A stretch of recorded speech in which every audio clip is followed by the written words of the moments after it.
Welcome to another episode of Car Talk with SteveO.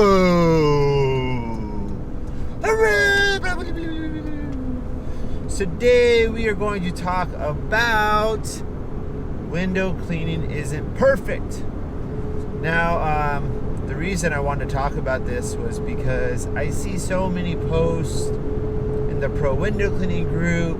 I get so many comments that you can tell people are over worrying about certain parts of window cleaning, and it mostly comes to the worrying about, why can't I get this off the windows? Why can't I get this off the frames? Why did this chemical do this to this? So here's what I want to say on the subject is window cleaning isn't perfect. You'll find throughout time and as you go on in the business that there are some jobs where literally you're being hired just to make the overall building, business, or home just look better than what it looks like now. Now there's many guys out there who do glass restoration, scratch removal, stuff like that. That is something I never even want to get a part of. What I have found is being honest with the customer, letting them know, hey, I just picked up a large job where the outside of all these windows have not been cleaned for probably 25 years. They are completely hard water stained from the top to the bottom. And I told them, I said, here's the deal.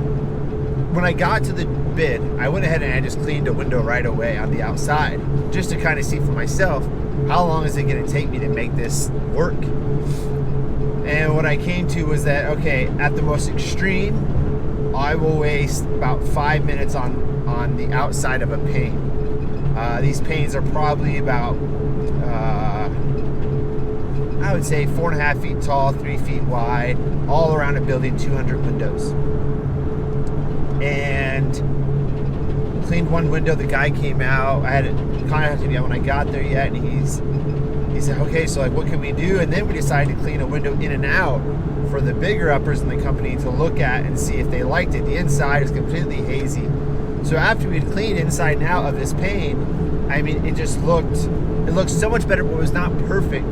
But the customer totally understood, because I told him, I said, if we're going to do glass restoration on this stuff, I mean, you're looking at paying at least $100 an hour, at least. And then it could take up to an hour for each pane, outside only, at $100 an hour, and there's 200 panes. So I don't think that's going to work out well for you guys. I don't think it's worth it. They have a building where there's grass all around these windows. They're going to get sprinkler water on them again. They're going to get hard water again. So why don't we do this?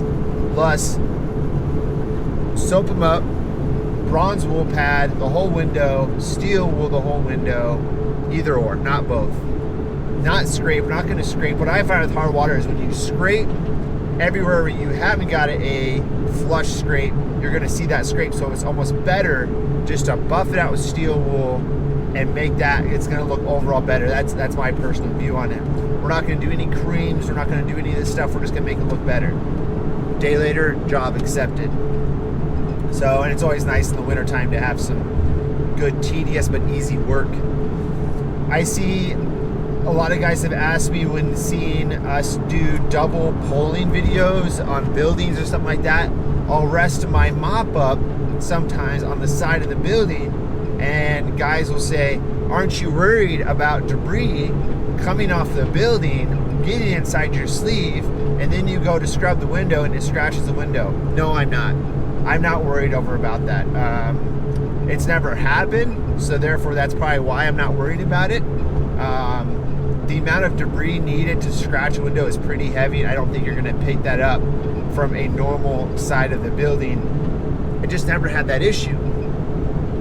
I see a lot of guys worry about, if you're at a job and it has tons of paint, silicone, blah, blah, blah, make sure you have been honest with the customer. If that's not what you're wanting to clean off, be honest with them. A lot of people are fine with saying, I am not going to remove any debris from the glass.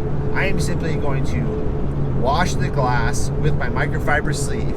I'm then going to white pad it or steel wool it, and that's it. It's going to look a lot better. I think once you start going into, oh, sir, I'm going to make your windows look perfect, but it's going to cost this much, it's going to cost that much. Sometimes that's not what the customer wants. Sometimes the customer just wants it to look better, because window cleaning is not perfect. Water-fed pole work is not perfect. I don't care who tells you that water-fed pole is perfect. It's not. But it's a great alternative to using a squeegee, and it's safer. It will keep windows cleaner longer.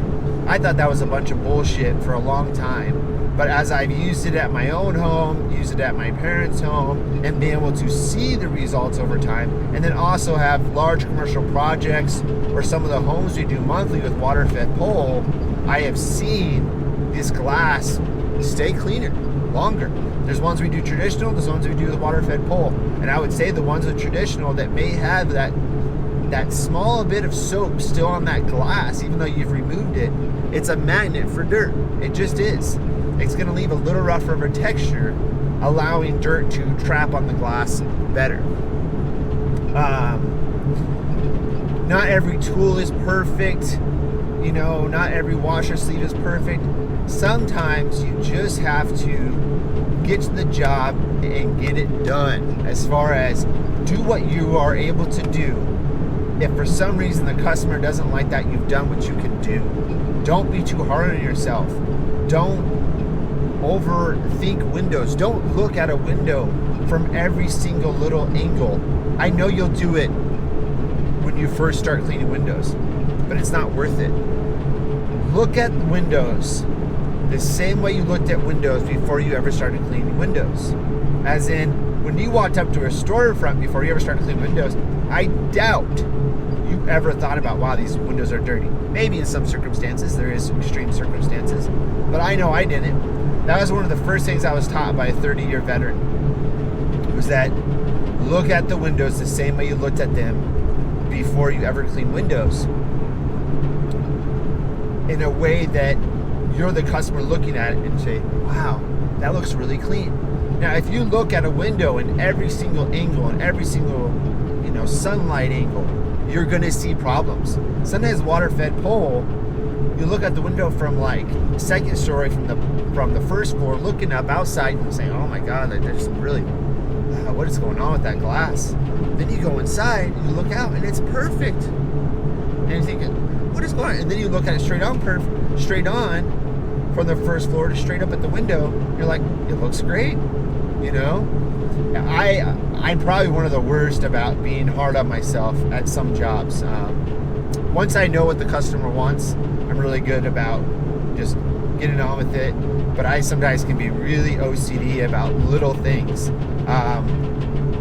One of the things that I absolutely am OCD about is on storefront cleaning or commercial cleaning, when using a squeegee and doing pole work, is always closing out to the bottom flush, and then also always wiping that top line if needed, that cloud that will happen from straight pulls. But I'm huge on getting flush with the frame, not leaving anything there. I see so much work around town with guys who don't understand pole work. They don't understand how to get the squeegee flush to the frame. My biggest OCD is that, because when you look back, you go back in the restaurant, you go back in the storefront, you look at the store, you look at the top ones, you can see this bar of water either that big or that big. It mostly happens on the deeper set glass with the bigger frames coming out of it.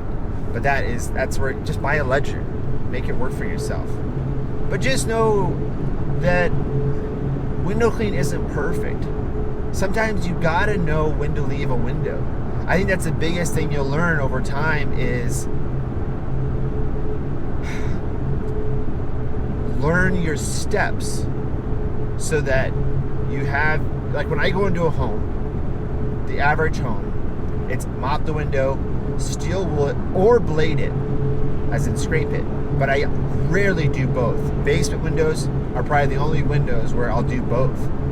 Don't waste your time doing both.